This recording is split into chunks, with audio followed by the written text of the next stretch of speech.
Now, Padre Pio suffered unbelievably. And it wasn't just physical suffering, but he also suffered spiritual desolation and complete rejection. But was there any meaning in all of this suffering? And here we're going to be referring to a talk by Father Andrew Apostoli of the Franciscans of the Renewal, and he's going to help us to understand all of this. If anyone desires to be my disciple, let him deny himself and take up his cross and follow me each day.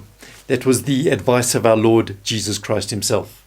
And now let us focus on the years of trial, the darkest years in Padre Pio's life.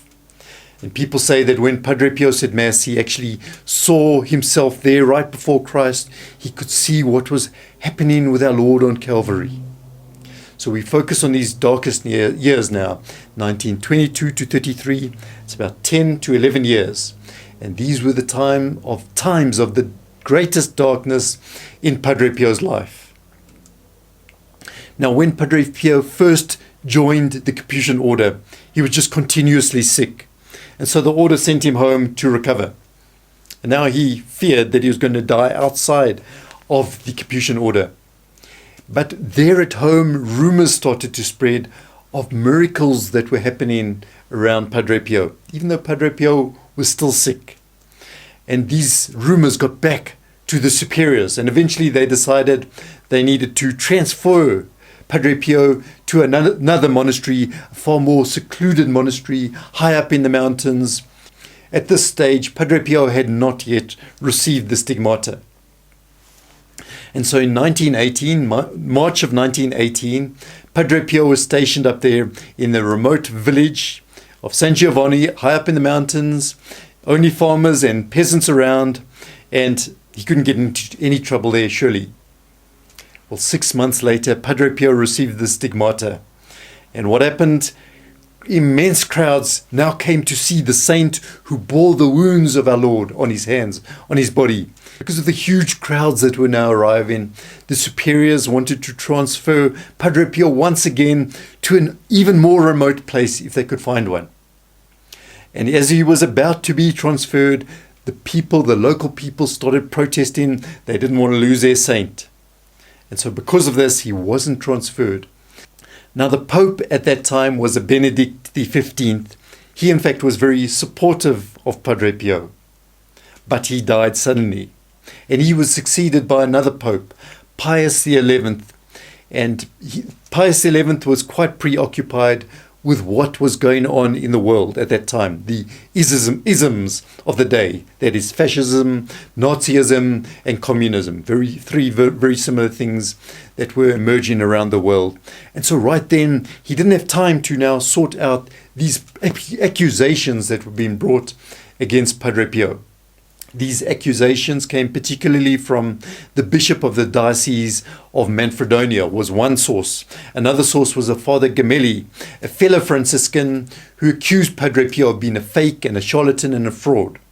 Both of these people were very influential. And so because of their influence, heavy restrictions were now brought down on Padre Pio from the Holy Office itself. Padre Pio was restricted from communicating with even his spiritual director, Padre Benedetto. And it's still not clear why he was restricted from dealing with his spiritual director, but that restriction lasted for the rest of his life. There were other restrictions on his ministry. He was forbidden from answering letters sent to him by his spiritual children. So he couldn't even make comments on their deeds, on things they'd done. Religious rumors spread about Padre Pio. Even accusations that the stigmata was false, that the fragrance was false, and that he was a fake, that none of this was supernatural. So even the Archbishop of Manfredonia claimed that he saw Padre Pio applying these fragrances to himself so he could give off these smells, the odor of sanctity. And all of these things were just completely unfair. It was unfounded and untruthful. People even started accusing Padre Pio that the stigmata were of diabolic origins. And even here in confessions, he was criticized for that. Because perhaps sometimes Padre Pio said, I'm not giving absolution in this case, but he was criticized for his rough manners and even allegations of immorality were brought against Padre Pio. So they all proved to be false rumors in the end, but still it stirred up a lot of jealousy and contention. And many people believed these rumors. And so people turned against Padre Pio and became angry with him. Even priests turned against Padre Pio. 5 more decrees were issued over a period of 8 years.